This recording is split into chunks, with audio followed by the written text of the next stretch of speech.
Hi, I'm Simon K. Jones, and this is my Substack for Beginners series.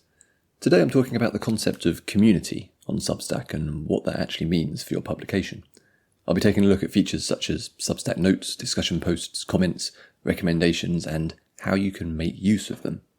To start with, I should probably define what I mean by community. Let's say this is your publication. It's probably a newsletter, though increasingly creators are using Substack for podcasts and videos too. I publish fiction on my Write More newsletter, so I'll use that as an example. A publication is an island all by itself. Your immediate community is your subscribers. These are the people who have specifically chosen to receive your work. They're the ones most likely to engage and comment on your stuff too. They can leave comments or go old school and reply via email if you have that turned on. It's not only email newsletters, not anymore. Especially if you're using Substack for your publication. There's Substack Notes, which exists separately to your publication and is more of a communal space for all Substack users. There's the chat feature, which is a private group exclusively for your subscribers. There's the new video live streams. All of these combine to form your community. You don't have to engage with any of this, but if you're trying to make something of your writing, especially the fiction writers out there, then building these connections can only help. There's nothing tricky to understand about comments on posts. If you have community features turned on, readers can leave comments on your articles. If a reader gets your newsletter in their email inbox, clicking the comment button will take them to the web version of that article. You still have control over how this works. You can make it open to all or only to paid subscribers, for example. Comments are a great place to meet your readers. Similarly, going to other writers' comments and taking part in their discussions is an excellent way to meet new readers or writers to collaborate with. You can take things a step further. Even if you normally run longer essays, there's nothing stopping you from sending out a brief 1 or 2 paragraph discussion prompt. Emphasize that you're asking a question and invite your readers to comment. The first time I used a discussion post was quite terrifying. I was convinced it was going to be a deathly silence and highly embarrassing. Instead, every discussion I've posted has resulted in tons of amazing comments from my readers.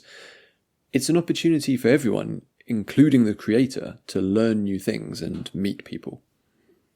Twitter was a social media platform that operated in the 2010s. Substack's Notes is superficially similar, encouraging short posts and exchanges that are more fleeting than the long-form articles that tend to go out via the newsletter itself. When you go on Notes, you primarily see stuff from people who you've subscribed to. I subscribe to a lot of fiction writing newsletters, so my notes feed is stacked with fiction writers. It's honestly great. It's like being part of the biggest, most global writing group, but still has the cosy feel of just showing up at a pub or going to someone's front room and having a chat about books. If you subscribe to lots of, for example, US politics newsletters, then your experience on Notes is likely to be quite different to mine. And good luck to you.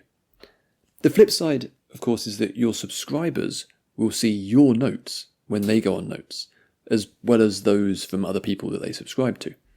And where this gets interesting is in the interactions. Remember, I see mostly fiction writers on Notes. If I take part in a discussion about fiction writing, then other people who are into that are going to stumble upon my contributions. Some of them will be interested enough to subscribe to my newsletter. That might even be how some of you watching this actually found this video in the first place. I don't actually spend much time on Notes.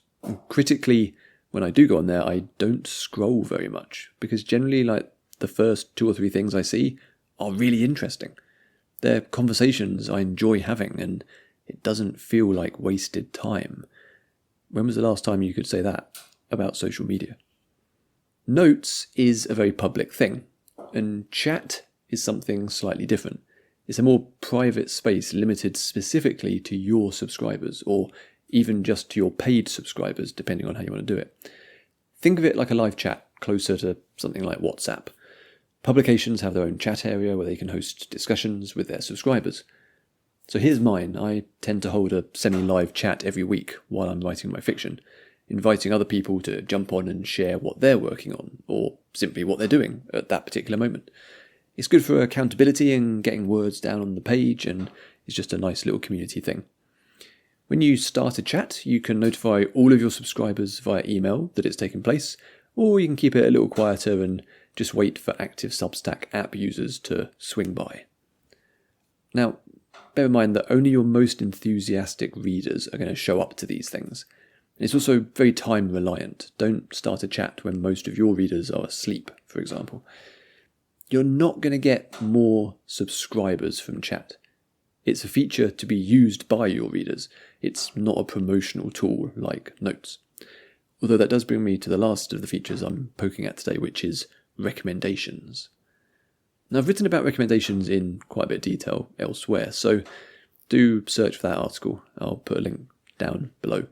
But I wanted to mention it here because it's kind of the final part of the puzzle. It's an indirect type of community, a loose network formed of writers on Substack.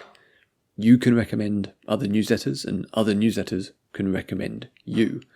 This helps to cross-pollinate readerships between similarly themed newsletters. It's how a reader of fantasy might hop from my newsletter to another and find a whole new load of stories. Over 1,000 of my subscribers have actually found my newsletter just through the recommendations system alone. To summarise then, comments are a simple way to engage with your own readers and start discussions directly below your main posts. Notes is a social media style public space and is a powerful tool for finding new collaborations and readers. Chat is a private space for you and your subscribers to interact. And recommendations form a curated, growing network of creators, which is a hugely powerful engine for growth. Community as a concept is an area that Substack is going to continue innovating and experimenting in, so expect to see new changes and new features, and bits of this video might become out of date over time. I'll obviously try and update it with new versions if that becomes necessary. Thanks for watching. You can find more guides as well as over 3 years of how-to articles and of course all my fiction on my newsletter at simonkjones.substack.com.